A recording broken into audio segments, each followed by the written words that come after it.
Au Maroc, il y a beaucoup à faire en matière de droits d'auteur. La rémunération des artistes ne suit pas. Résultat, c'est un manque à gagner qui pénalise autant l'artiste que les caisses de l'État. Mais le gouvernement semble vouloir trouver des solutions. Un projet de loi est en cours actuellement. Son objectif, remettre à niveau l'ensemble du système des droits d'auteur. Alors à quoi s'attendre? Quelles limites au système actuel des droits d'auteur? Et quelles solutions? Passage au scan. Je suis Landry Benoît, vous écoutez le Scan, le podcast actu de Tel Quel. Et ce vendredi 13 mai 2022, je vous propose de parler droit d'auteur. Car du changement va sans doute avoir lieu dans les prochaines semaines ou prochains mois. Un projet de loi est en cours d'adoption. Ce projet de loi, c'est le numéro 2519. Il prévoit notamment de modifier la gouvernance et la gestion du Bureau marocain des droits d'auteur. Bonjour Hicham Amkri. Bonjour. Vous êtes le président de l'Association marocaine des métiers de la musique et directeur du théâtre Mohamed V de Casablanca. On va parler de ce projet de loi en cours de modification. Une précision, c'est que ce bureau, pour l'instant, n'est pas régi par une loi, mais par un décret. Et c'est d'ailleurs toute la problématique. Bureau qui a vu le jour dans les années 60, en 1965.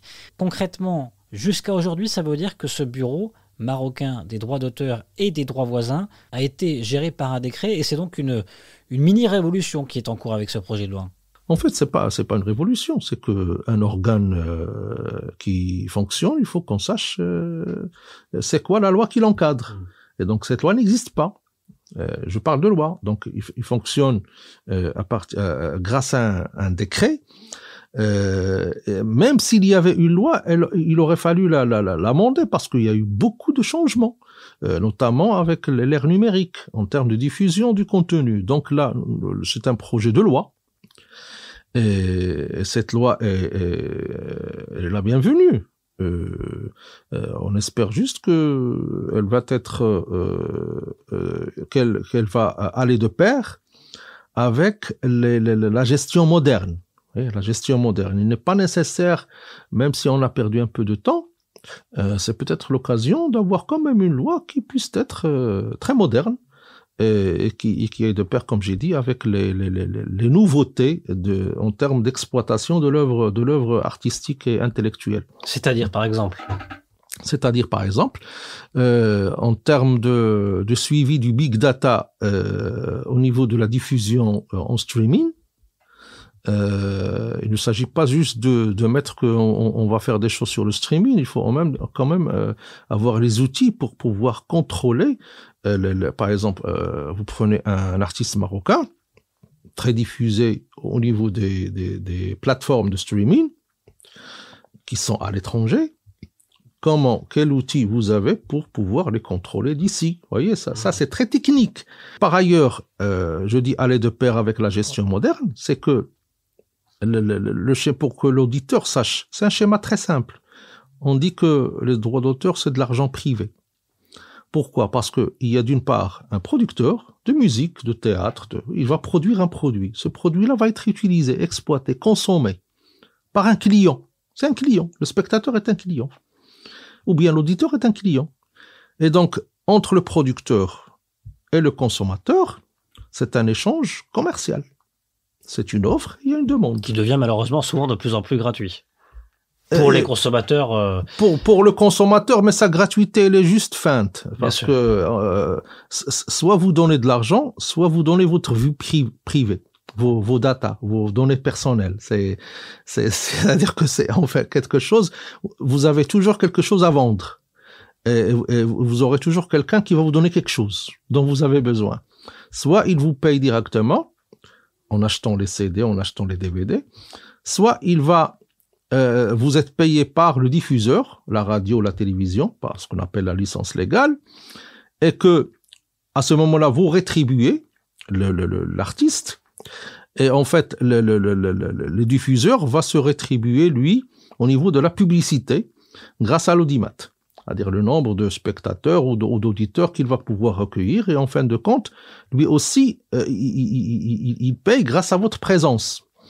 Donc, mais c'est toujours des opérations commerciales. Vous voyez que c'est un truc commercial.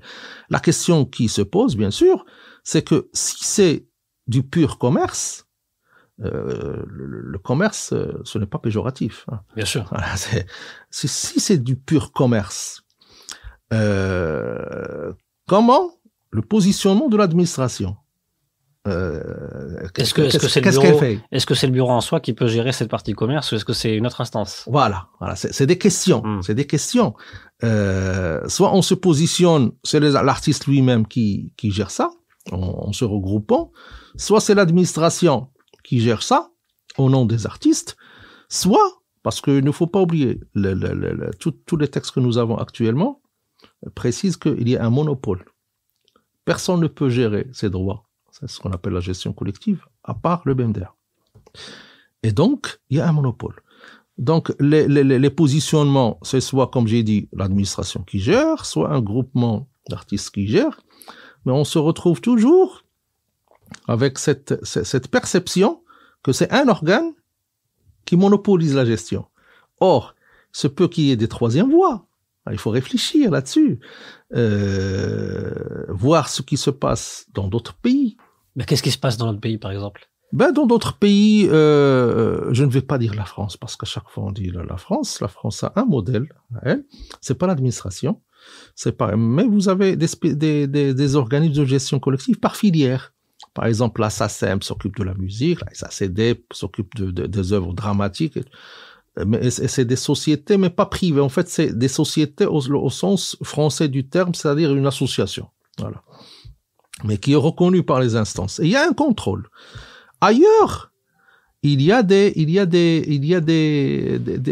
sociétés privées qui investissent dans la gestion collective. C'est-à-dire que vous avez par exemple aux Pays-Bas des sociétés qui investissent de l'argent et qui gèrent, mais vraiment au-delà de la filière, c'est des spécialisations à l'intérieur de la filière. Vous avez des organismes qui gèrent l'art visuel. Vous avez des organismes qui gèrent la musique populaire. Vous voyez, à chaque fois, ils ont beaucoup d'adhérents et ils boostent le produit aussi et ils offrent d'autres services. Et donc ça, c'est des formidables outils parce que quelque part, c'est des outils peut-être davantage démocratiques, mais surtout plus territoriales et plus efficients en termes d'efficacité et d'ouverture au dialogue. Exactement, ce sont des outils qui d'abord sont conformes à la logique de l'économie de marché. Certaines libéralisations, c'est de l'économie de marché. Si, par exemple, cet organe-là ne vous plaît pas, vous pouvez aller ailleurs. Vous n'êtes pas obligé, emprisonné dans une logique d'un seul interlocuteur. Ça permet de créer une concurrence. Je rappelle aussi que nous avons une instance constitutionnelle qui est le Conseil de la concurrence. Donc, ça permet de créer une concurrence interne et donc de développer au mieux une offre de gestion. Donc pour vous, il faut aller dans ce sens-là. Est-ce que pour l'instant, ce projet de loi, il va dans ce sens-là ou pas? Ou est-ce que des discussions pourraient aller dans ce sens-là justement au Parlement? J'ai un devoir de réserve, donc je ne pourrais pas vous répondre sur cette question-là, parce que la réflexion est en cours. Elle est autant en cours au niveau du Parlement qu'au niveau des acteurs locaux avec les diverses approches. Donc, nous attendrons bien sûr à ce qu'il y ait une discussion plus approfondie, mais surtout une discussion technique et qui puisse vraiment nous permettre de choisir la meilleure option en prenant en compte autant les intérêts des ayants droit que, ne l'oublions pas aussi, les intérêts du public. Parce que lui aussi, le public aussi est un élément important dans cette équation-là. Et aussi l'intérêt du pays, parce que c'est lui qui compte pour que nous ayons un outil qui puisse nous permettre de faire évoluer. Il faut choisir une option qui ne soit pas verrouillée, qui ne soit pas gelée. Parce qu'on a beaucoup de créativité, et malheureusement, c'est de la créativité des fois qui se perd parce qu'il n'y a pas de dépôt déjà. Il n'y a pas de dépôt, mais il y a une créativité. Il faut on ait un outil de gestion, un organe de gestion qui soit agile. Le terme agile. Qui soit ouvert à tous. Le plus possible. Oui, bien sûr qu'il soit. Mais l'agilité en termes de management moderne, c'est le fait pour une entreprise de s'adapter aux aléas et aux nouveautés. Dès qu'il y a une nouveauté, parce qu'il y a beaucoup de risques, il faut pouvoir s'adapter rapidement. et ne pas attendre à ce qu'il y ait un amendement ou bien ne pas être piégé par des textes de loi qui ne sont pas adaptés disons, à l'évolution très très rapide des technologies, mais aussi des genres disons, de créativité. Tiens, que faire par rapport à ce qui se passe au niveau de la blockchain? Voilà. Il n'y a aucun texte. Comment s'adapter? On parle aujourd'hui même des NFT sur Internet. C'est ça, c'est les NFT. Des sortes de certifications. Oui, c'est les non-fungible tokens, c'est-à-dire que les jetons non fungibles et qui permettent à des artistes d'utiliser un autre circuit pour la diffusion de leurs œuvres. Mais ça atteint des sommets en termes d'argent. Ouais. C'est faramineux. Et là, vous avez des textes, je ne parle même pas localement, mais même à l'international, des textes qui sont archaïques, qui n'arrivent pas à suivre. Et donc, si les textes n'arrivent pas à suivre, l'artiste, soit il va s'adapter au texte, donc il va soit régresser, soit stagner, ou bien vous avez un artiste qui va aller de l'avant, et bien sûr qui va perdre ses droits, parce que sa créativité n'est pas adaptée, ou plutôt les textes ne sont pas adaptés à sa créativité. D'où l'intérêt d'avoir des organes agiles en normes internationales de gestion. Merci beaucoup, Hicham Akrib. Merci à vous de l'invitation. Le Scan, le podcast d'actualité, c'est fini pour aujourd'hui. Réalisation Adam Al-Arshawi. N'hésitez pas à vous abonner sur le site telquel.ma et à nous retrouver chaque jour du lundi au vendredi sur toutes les applications de plateformes de podcast et de streaming.